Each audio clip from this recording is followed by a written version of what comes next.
They were largely well-to-do Jewish people that had African-American people in their house, largely as house helpers. Israel's going to be a separate Jewish state. It has to live with its neighbors in peace. And that was the first time that I was arrested and charged with a federal crime. It's still the Brooklyn Dodgers, by the way.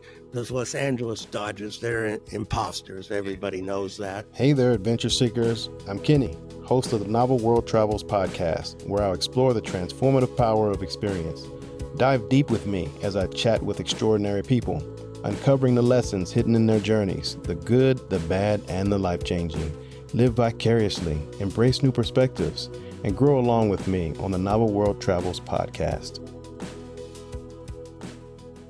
Hey everyone, welcome to the Novel World Travels podcast. Watching shows like Reading Rainbow, Mr. Rogers, and Sesame Street on San Francisco's KQED public television station sparked my curiosity as a child in the 1980s. Little did I know then that my friend Henry, the man joining us today, helped shape some of that transformative educational programming while witnessing many of the era's pivotal cultural shifts firsthand. From the 1960s counterculture movement to fighting for civil rights and media accountability, Henry has participated in and advocated for some of the last century's most impactful social changes. His pivotal 1966 move to San Francisco set him on an extraordinary path, getting his start in the blossoming public media world, working in the science division and alongside pioneers of public television. Though Henry's career extended far beyond broadcasting, he remained a tireless activist, participating in the LGBTQ plus rights protests, championing civil liberties, and holding media institutions accountable through initiatives like the Democratic Media Legal Project. Now based in Boulder, Colorado, Henry's kaleidoscope of experience fuels his passion for community theater, as well as advocacy for the cultural environment movement and Colorado legal services. Welcome to the podcast, and thanks for speaking with me, Henry. Well, I'm so glad to be here with you, Kenny. Yeah, so let's get right into it. So your work at KQED had a significant impact on many people, including myself. As someone who grew up watching educational programs like Sesame Street, Reading Rainbow, and even Nova with my dad, I'd love to hear about your time at KQED, especially what it was like being a part of a team creating such impactful content. Well, I had a wonderful opportunity to work with the people that actually founded local stations like KQED in the Denver area. It's KRMA, which is now Channel 6, and stations around the country that formed, at that time, it was called the National Educational Television Association, that existed before the passage of the Public Broadcasting Act of 1967 in the Great Society years. Bill Moyers was a significant player with LBJ on. So I got to work with producers who were making programming. Some of them worked in radio, some of them worked in early commercial television, and they were all idealists from a broad range of social perspectives. Some were very well-to-do and understood the value of media and public affairs to civic discourse and democracy. Others wanted to look at cultural issues. Others looked at rising feminists and civil rights for what we now call LGBTQ communities. So it was a great opportunity to witness this. I was there more as a technician and later an advocate. I saw that they corporatized as programming and grants from nonprofits was withering public television, and had to turn to corporate. We called it underwriting, but my lady now calls it just it looks like they're a sponsorship, more or less. But the value of public broadcasting has never been more pronounced or the need for it has never been more pronounced, I think, than in the United States. Many other countries took a different path to broadcasting history following the 1922 creation in Britain of the BBC, which established guidelines and a mission of the BBC to work for education, information and cultural exchange. Whereas what followed 2 or 3 years later was the American model, which said that broadcasting should serve, quote unquote, the public interest and necessity.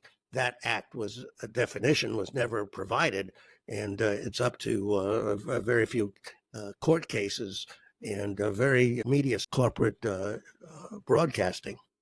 It seems like there was somewhat, you all felt a sense of obligation to the public that that we got some value and some education. I want to tell you a quick story. I remember growing up on Treasure Island in San Francisco, and it was a pretty safe place. My mom and dad would go off to work, and I don't know, 7, 8 years old, and they'd leave me by myself. And I didn't have a mom or dad there for those couple of hours, but I had Mr. Rogers, Sesame Street, 321 Contact, all these different programs that help formulate a curious kid, and here I am, and still inquisitive and inquiring about your life.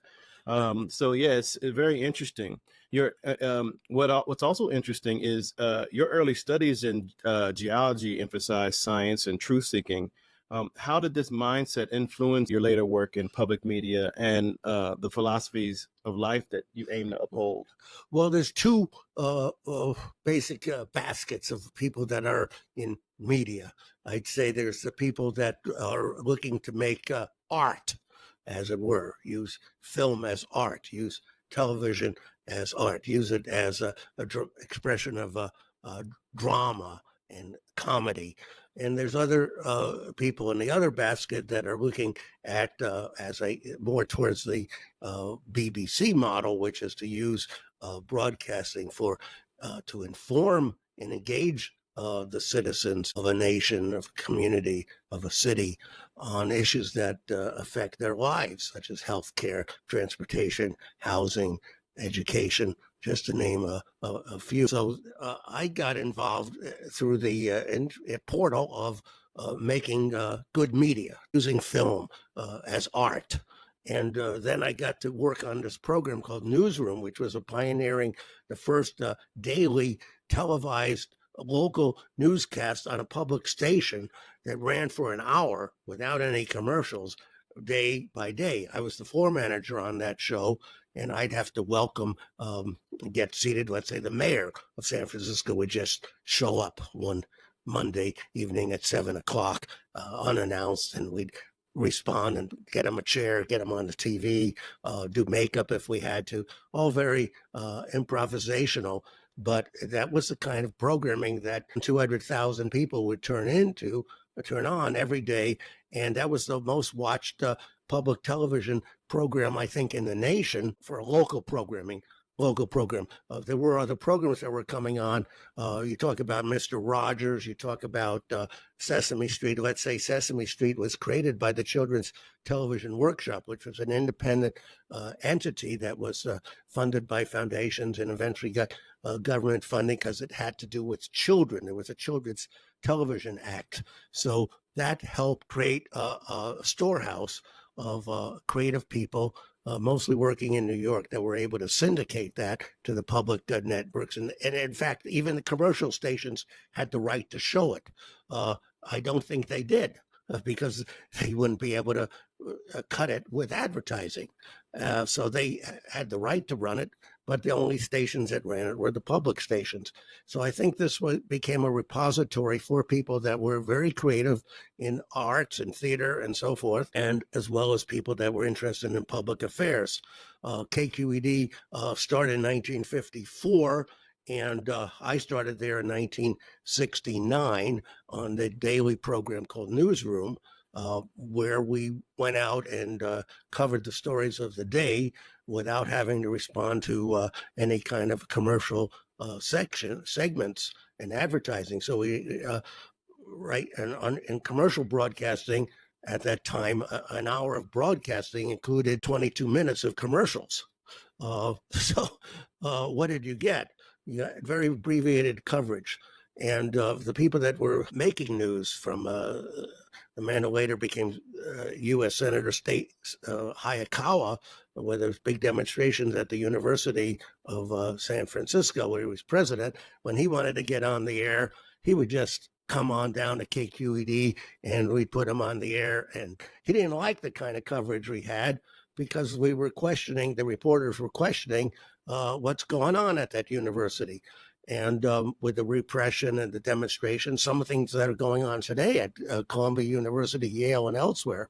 And he actually walked off the set on a live television programming I was the floor manager on. And that's the kind of thing that we had that made this activity, the broadcasting that we were doing, so important and so engaging to the citizens. So am I getting towards an answer for you? Yeah, I mean, well, I guess the original question was just, how did your scientific mindset affect? Okay. Well, that's what happened. I went into content. I was more interested in content, less than the beauty of a picture or the framing of a film or the art display in the museum. I was interested in the content because what was happening from 1969 on were vast demonstrations of the public against the war in Vietnam, engagements for civil rights, the Black Panthers, the Sudanese Liberation Army, women's rights, etc. So there was nothing that was not available for us. Environmental disasters, etc., etc. So I was working on KQED one night, and we went put the cameras down, and what happened that evening was a ship underneath the Golden Gate Bridge rammed another ship, and they were leaking petroleum into the bay. So all night long, the Coast Guard, the EPA, the other agencies are trying to contain this. And so we went into action. We had the first mobile unit, like a lot of people don't know how public broadcasting sort of a experimental development for many of the advances in broadcasting. So we had the first mobile unit. It was on basically a bobtail panel truck, and we had audio and video and cameras all hooked into there, and we were able to get out there to the site and broadcast live basically all night long as to the cleanup efforts. And so this is the kind of thing we had to look at. What are we doing with oil? Where's the oil coming from? What's going on with the Alaska pipeline? People predicting the kind of disasters that later came with spills.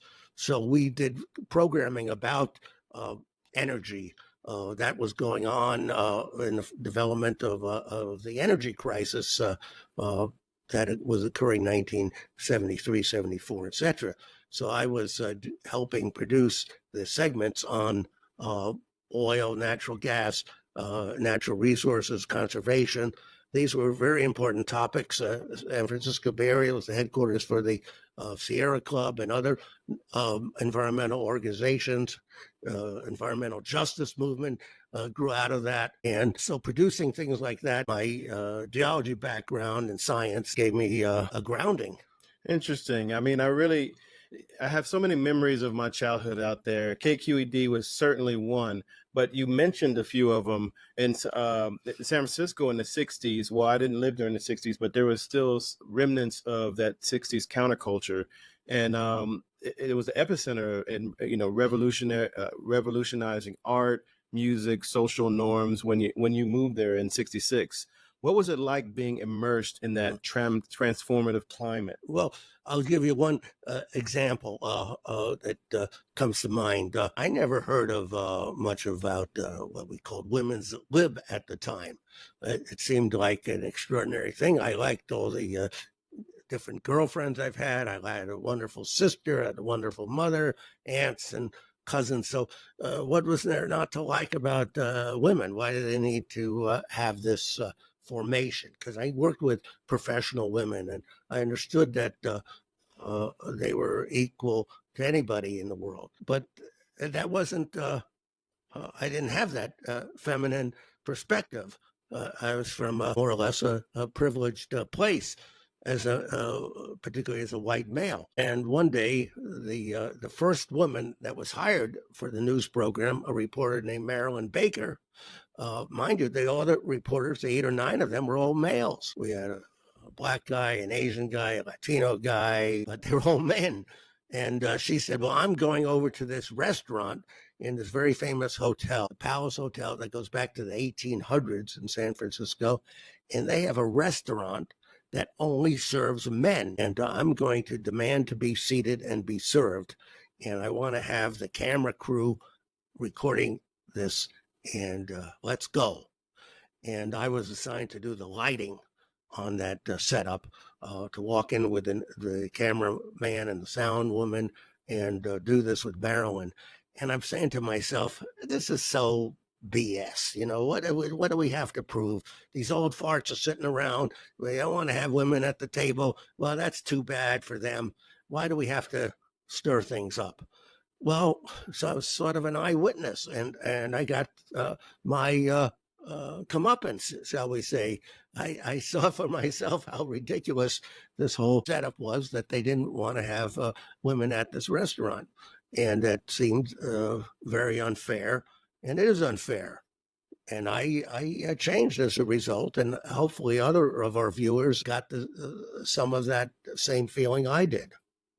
And from my understanding, you participated after having some of those transformative experiences out there. You participated in protests and demonstrations. Well, we had what happened at KQED is that the funding was changing from the Ford Foundation. They might give us $1 million a year for 10 years, and then they wrap it up. So the stations were turning to enterprises, activities, programs, the cooking shows with Julia Childs and the French Chef and other wonderful programs. None of them were bad programs, but they were ones that could be funded.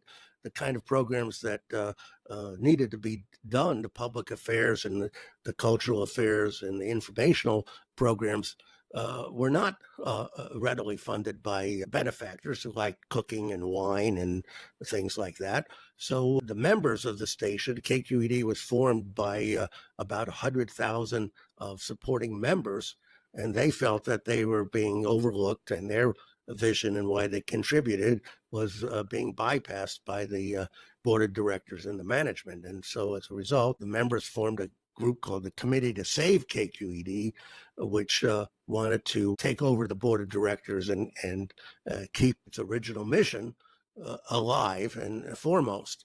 And I became part of that. A couple of the other staff members did as well. The union supported it, the organization, the engineers and the people that actually made the signals onto the air. We all wanted to have this remain as a nonprofit that was dedicated to public service in the broadest possible way.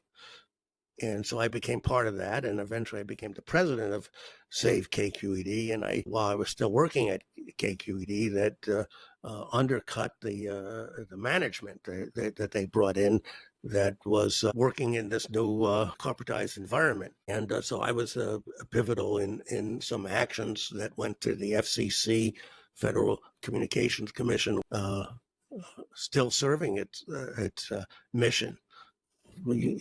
And so I became active as an advocate. And once you become a adversary to management of any broadcasting enterprise, you're an outlier. You're not going to get another job in that industry. And we got a lot of support from the commercial broadcasters from in San Francisco and Los Angeles. They knew what was going on, and they were wishing us the best luck and helping us keep on track. And I kept working on that field, ever expanding to reach authors like Ben Begdikian, the general manager of the Washington Post, who helped break the Watergate story. He was now at Berkeley, a professor at Berkeley in journalism. I worked with Dr. George Gerbner, the head of the Annenberg School of Communications at the University of Pennsylvania, later the founder of the global group called the Cultural Environment Movement, with 7,000 members around the globe working on the values of what we would call public broadcasting. But public broadcasting in Japan means essentially what it means in Britain with the BBC, essentially what it means in France, Germany, Italy, and nations around the world. So the people are working around the world collaboratively in Denmark and Finland and France, Canada, you name it, on programs that the kind of things that we don't get to see in the United States too often. So you were compelled by your need, you felt you had a need to advocate for others. And I read specifically doing some research. There was an article, if I'm not mistaken, I'm not even going to guess the year, but it was somewhere in the beginning to mid 80s that you participated in a demonstration outside of a police station because there was discrimination. They weren't hiring enough. If I'm not mistaken, they weren't hiring enough women officers, and there was a woman who had filed a lawsuit because she was sexually assaulted. Now, were there many demonstrations or protests that you participated in, and what's one that stands out to you? Well, I never got arrested. I kept holding back. I covered several of these demonstrations. One that stands out, there was a national moratorium against the Vietnam War. I think it was happening in 1970, and there were several of them. And this one was particularly a big mobilization in Washington, New York, and San Francisco. And PBS said, we're going to cover it. And so I was involved on this mobile unit. I became the director of the mobile unit that's marching with maybe 100,000 protesters through the streets of San Francisco very peacefully to the Presidio, which was the headquarters of the Sixth Army of the United States, to say, stop the war. And that was very pivotal to be on that march, to be directing one camera. How do you direct one camera? Well, you go wide shot, you go this shot, that shot. But it was a pivotal experience, and that got me involved with social justice movements, and to see how the media response to these demonstrations played such a pivotal role. Later on, when I was no longer working at the station, I joined many demonstrations, but I particularly with homeless people who were being harassed and left to basically die in the cold and wet winters of San Francisco. And finally, we had a demonstration in it was called the Religious Witness with Homeless People, included Unitarian Universalists, which I was affiliated with as a member, included Jewish groups, Catholic groups, Buddhist groups, you name it, included many people who were just humanists and felt that their values were such that they had to stand up in solidarity with homeless people. So one day, a coordinated action was to take place at the Presidio, which was owned by the U.S. Army, but it was turning its property over to the National Park Service because the Army was downsizing its bases around the country. And the law at that time was that the first priority of the no longer needed Army housing, or any housing that the federal government owned, would be made available to homeless people. Well, this clearly wasn't being implemented. In fact, they were market rating the homes through private developers. So about 100 or so members of our religious witness group with homeless people sat in. And that was the first time that I was arrested and charged with a federal crime. And eventually we were acquitted after an appeal. It's an amazing thing to go through that. And what we were making the connection as this media movement grew was into what I would call media justice, which is parallel to what was now becoming called environmental justice. I mean, who were the victims of the poisoning going on in the rivers and waterways of America? It was largely poor people. And similarly, who were the victims of a broadcasting system that had nothing to tell, but everything to sell. So that became a growing field with African Americans, Latino Americans, Asian Americans, and others that were largely sidetracked from the television and radio world. So the condition of media is extremely important to you and a lot of others. So considering the changes that have happened since you had your start in public media, I mean, now it's not just broadcast news. We have the internet, we have, these apps, TikTok and Instagram, and I think it's pretty obvious the change in society we see from these. What is your take on the evolution of media now, and what's the state in your opinion? Well, it could be seen as very confusing, and I've endeavored to try to be as clear-minded as I can. Where does the values that I've espoused with many others over the years stand? What we were talking about in advancing public broadcasting was the vision, largely going back to the BBC model, which was information, news, education, and cultural affairs rather than entertainment. Though the BBC is largely very successful because they do entertaining programs, they do funny programs, they do comedies and everything else. Because if you don't have viewers watching your station, well, the news and information that you're developing will be seen by an insignificant segment of the population. So you have to be very broad in that.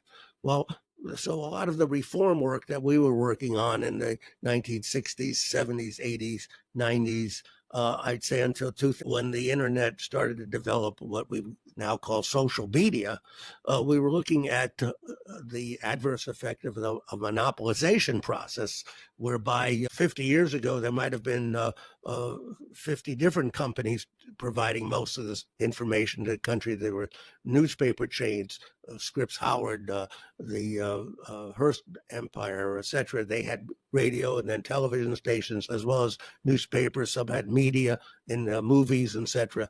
And these 50 entities over half a century had come down to 5. In other words, there were 5 companies that were now providing 90% of what Americans were watching on consolidated media giants. But it changed. So the question is, well, maybe some people say, well, now you could go to TikTok and you could get the kind of news you want. You could go to Trump's Truth Social, get the kind of news that you want. You could go to MSNBC, get the kind of news that you want. Why is this a problem?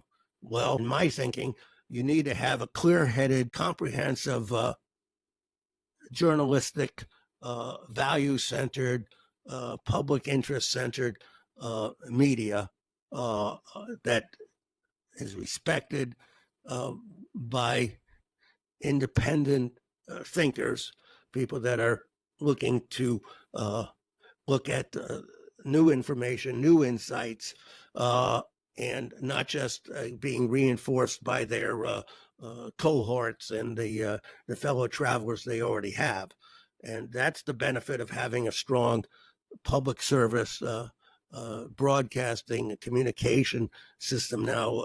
Let's call it public media. So you would use the public airwaves and you would use the public media on through the computers and through the internet to get information out that is respected and by many. So you grew up in New Haven, Connecticut, and you have particular philosophies that you've sort of talked about in your advocacy in this talk. And where did you get your start as far as your worldviews? I mean, you mentioned, we had an earlier talk before this podcast about your family and about how some of them became anti-racist.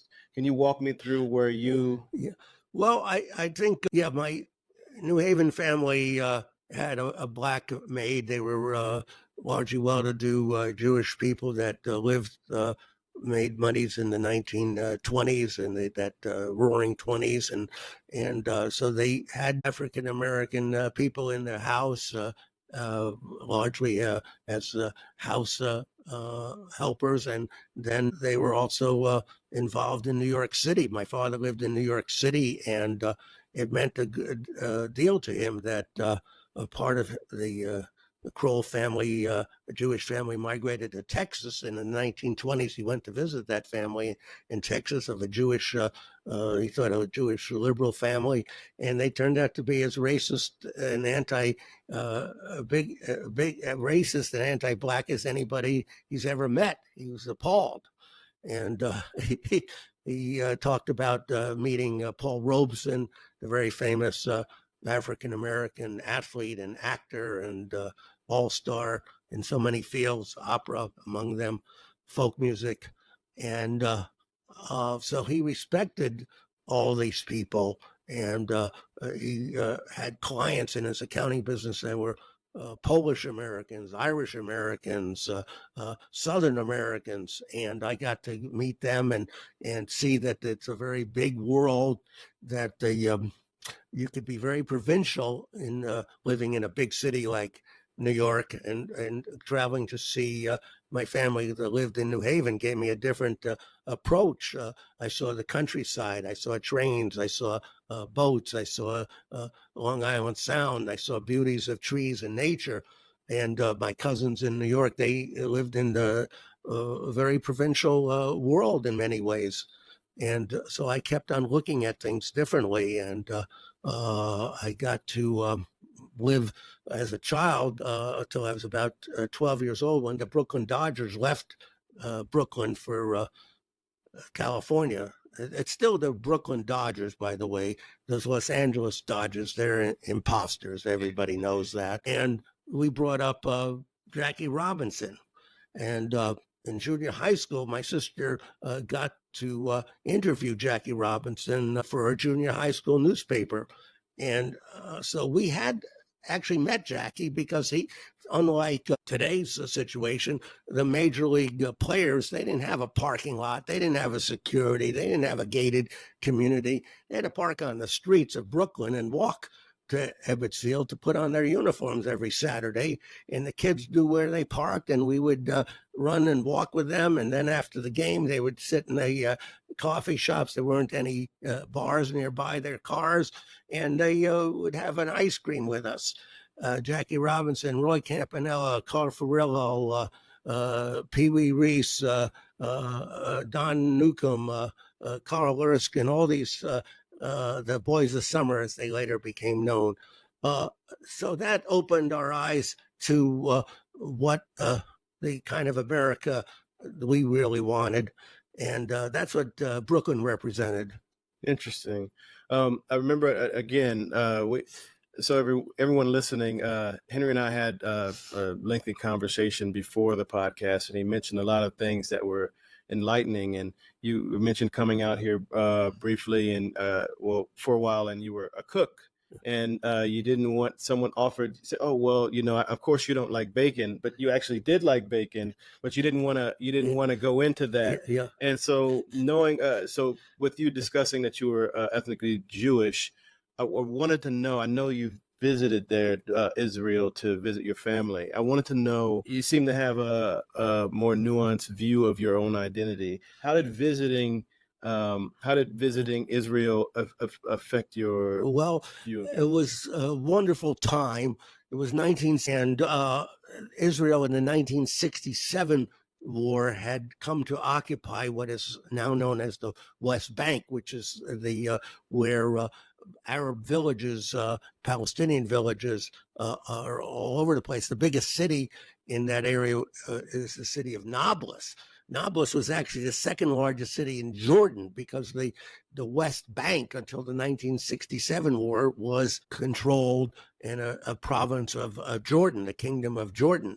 And it wasn't a part of Israel. The Palestinian Authority wasn't created. And I got to go to see my sister in Beersheba, which is in the Negev desert, where she was teaching at a university. And we drove up through the West Bank to Nablus, which is a city of like the size of Boulder, and it has gas stations. I remember going to a gas station, and we have Israeli plates. The Arab plates had different licenses on their cars, and everybody knew who we were. There was no disrespect. Here's the bathroom. Here's get the gas. You want some gum? Here it is. And there was no Israeli army to be seen. I said, where's the police? Who's enforcing this?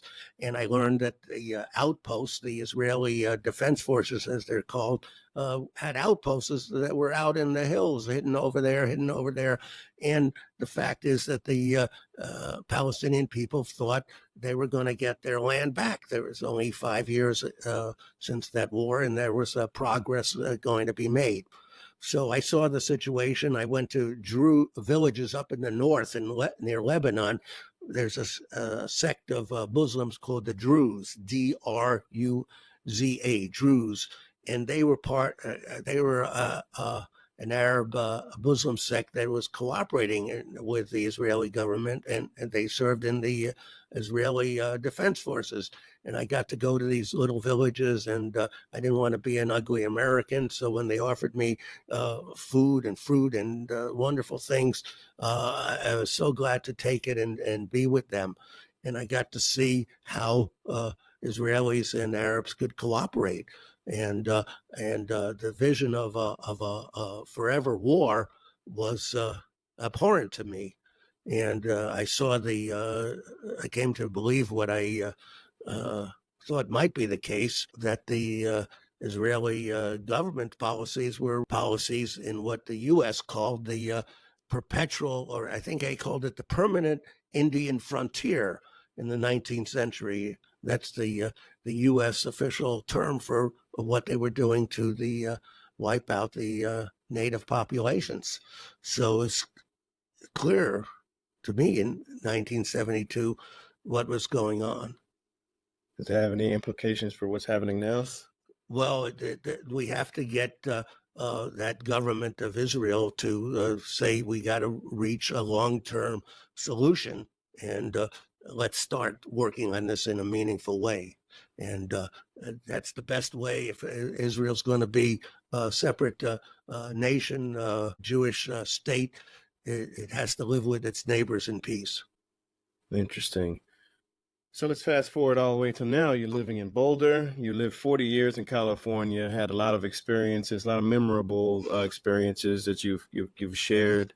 And now you're in retirement and you're out here having fun and enjoying yourself. My question is, I know you like to act now. You're in a local community theater. How's that artistic expression enriched your personal growth? Well, it makes me think of how theater can help us understand ourselves.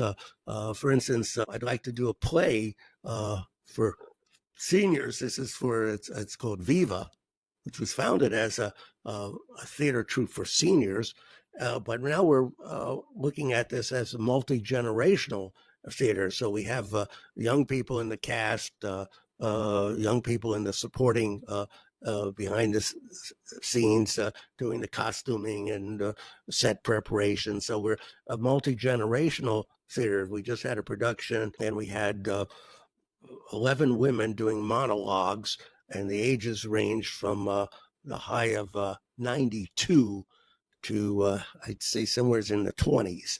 So that's powerful theater. I'd like to do a play about I'm into humanism, and there's a play that was done off Broadway about 20 years ago about how many Christian Protestant ministers and Catholic priests really don't believe in the divinity of Jesus, but still serve their parishes, and how that is accomplished. There's a drama about that.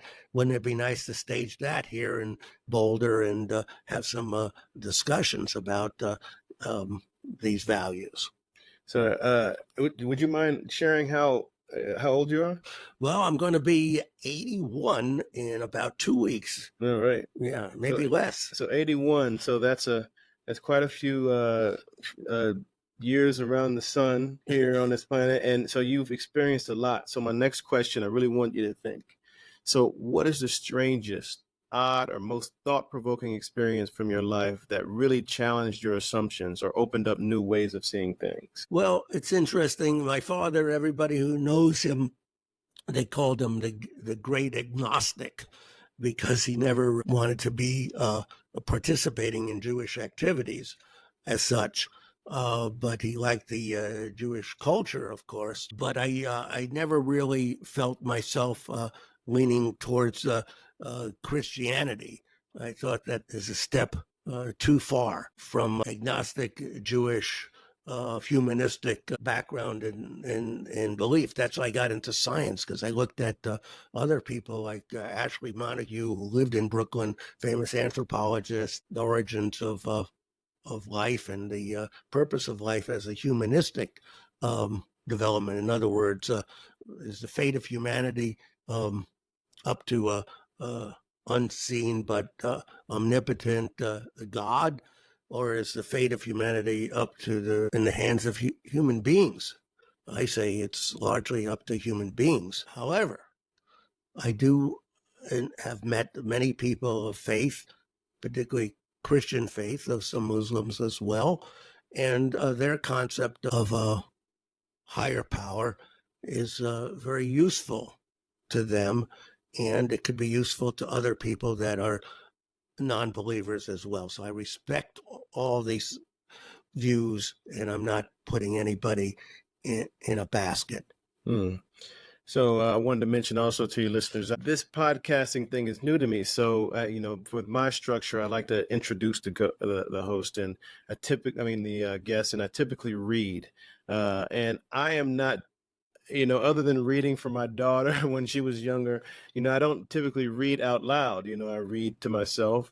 And since I've been doing this, sometimes I'll make a mistake and I'll read through. And Henry was kind enough to critique me, which I was hoping for actually. So that was a small little failure that I'm working on. And a lot of these new episodes that my goal is to learn, and I think he understands that, and I appreciate that. But what that brings me to is a question I have for you. What is one failure, and what did you learn from it throughout your life? Well, one is always facing failure in different increments. And maybe I would say, what things as you get older, you say, what regrets do you have? So right now it's Passover time in the Jewish world. It's a big holiday where we look at the history of liberation and making the world a better place. And it's a very significant holiday. I was at a Seder in New York in 2001. It was right after 9/11 demolished the World Trade Center. And my uncle was about 95, maybe 98. And he said, Henry, I have a Seder to go to tonight. Would you care to join us? I said, yes, I would very much. And we went down to Greenwich Village, and it was at the home, one of these wonderful old apartment buildings by the president, the founder of Physicians for Social Responsibility. And there were about 20 of these gentlemen who were in their 80s and 90s, and some of their spouses were still there. I was the next to the youngest. I was 65, and I was very glad that there was a woman even younger than me. She was about 61. So she got to read what they call the 4 questions that are one of the actions at the Seder is to read different parts of the ceremonial text. And there's a part where the youngest present, usually a child, asks these 4 questions. So she had to do it. I got off the hook. But then what happened is that one of the gentlemen, a dentist, he said, well, I have a regret. I regret that I did not go to Spain in 1936 to fight against the fascists and the neo-Nazis that were backing Generalissimo Franco. And then the others went around and they said, yes, I remember Stanley and he died there. And I remember Michael and he lost his arm there. And then there was Nancy. She was a nurse and she died there. And this young woman, only 65 at the time, said, well, Dad, that's a stupid regret, because if you went there, you probably would have been killed and I would never be born. So the idea that these people were talking about their regrets is my reflection in response to your query. So I'm looking at what I regret. In other words, do I regret going to business that didn't work? Do I regret trying to get a job that I didn't get? Do I regret going to sort of being a whistleblower on public television? Do I regret being a whistleblower on for the EPA on a job I was doing for San Francisco city government? No, those are all great experiences. But what I do regret is that I've been mean to people from time to time, and that's not a pleasant thing. I wonder if you can give me a concise explanation on you being a whistleblower for public media. Well, what happened is that I was present at a board meeting of KQED where the station manager was hired, told us that he was turning the signal off on a UHF station. Television used to have an analog system, channel 9, channel 12, channel 13, etc. Analog. Now we have digital signals. But in those days, you had a UHF signal, which was a higher, ultra high frequency. So KQED acquired this as a gift from a commercial broadcaster that was going broke. So they had a signal to do additional programming, but KQED decided they don't have any funds to do this, so we'll just rerun programs that were being run on their standard signal. But even that was too much for them because they have to turn the signal on, like the test pattern. Even to run a test pattern costs money. So they were going to turn it off, but they couldn't turn it off because the FCC said you can't turn it off without having a real reason. You can't just turn it off to save money. If you can't operate it, it goes back. It's not your station. The airwaves belong to the public. We give you a license, and you have to operate in the public interest and convenience and necessity. And if you're just going to pull the plug, it goes back to us, the public. So the manager came up with this excuse that it needed some technical adjustments to turn the transmitter off. And I knew that was a lie because the engineers who told me what they were doing, they said, we don't have to do that. So I was a witness to this lie. And if you're a broadcaster, you have to promise that you're not going to lie in order to get a federal license. So lying is a big thing. It's still a big thing. Something's going on in New York about that today. There you go. But in the 1970s, the government said, well, if this guy's lying, we got to find out about it. And there was a hearing, and I had to go and testify. So interesting. Yeah. I mean, we're coming somewhat to the close, but I do have a couple more questions. You've been in media and looked at media from all sides. What is one piece of advice you'd give someone who is just entering the media? And I'm asking it somewhat for selfish reasons. Things are a little bit different now, with podcasting and there's internet. I can just get my camera equipment and my mics and just throw it up and put it on the internet with no problem. But but I am, somewhat of a, amateur media figure, and I'm just getting started. So what would you give me as advice, or anyone else? Well, I think understanding history, you could go to University of Colorado and you could get a degree in broadcasting policy. You could go and get a degree in how to turn a camera on and how to do makeup and things.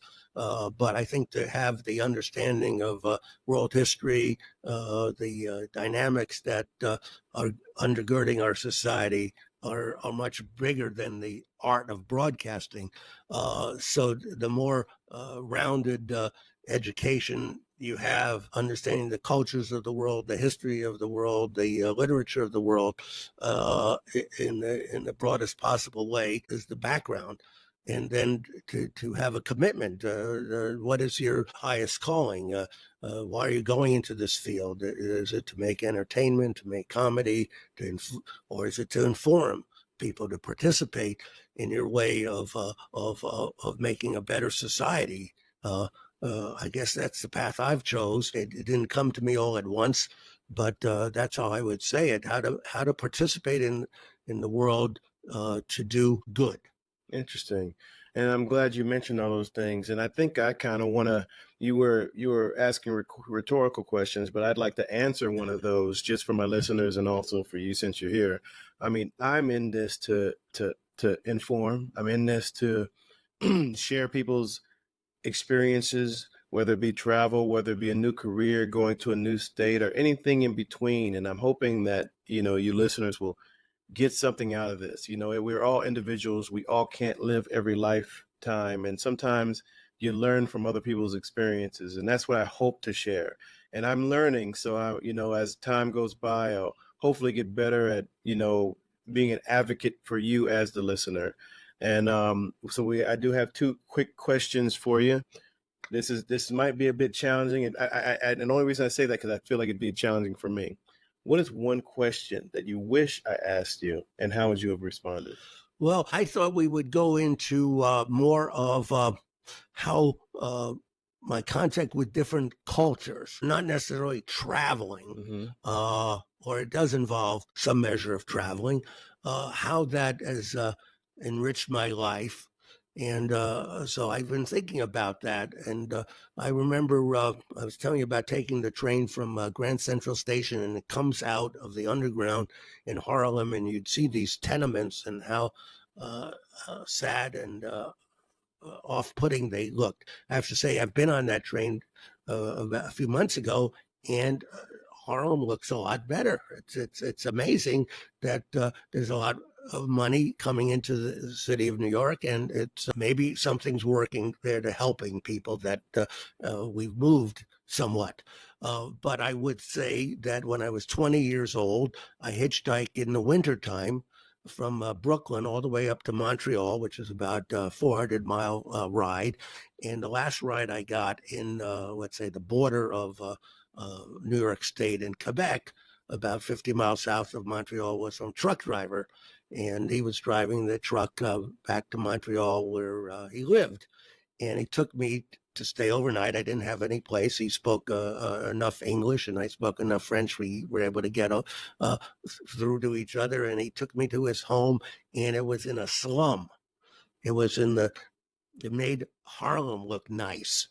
I mean, I did know this from Harlem, that I never saw this in New York, where people in the middle of winter would have to leave their home to go to a corner like a gas station and get fuel oil by the gallon, and bring that fuel oil back home and put it in a heater.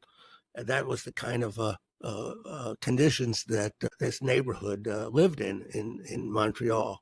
So I saw poor white people for the first time, and I knew they were French-speaking white people, and I knew that they were looked down upon by the predominant English-speaking citizens. This is 1963 or 62, a few years before the Quebec liberation movement finally gained enough traction and changed some of the laws. And I know that the discrimination against French-speaking people in Canada still goes on. So that was a very transformative thing.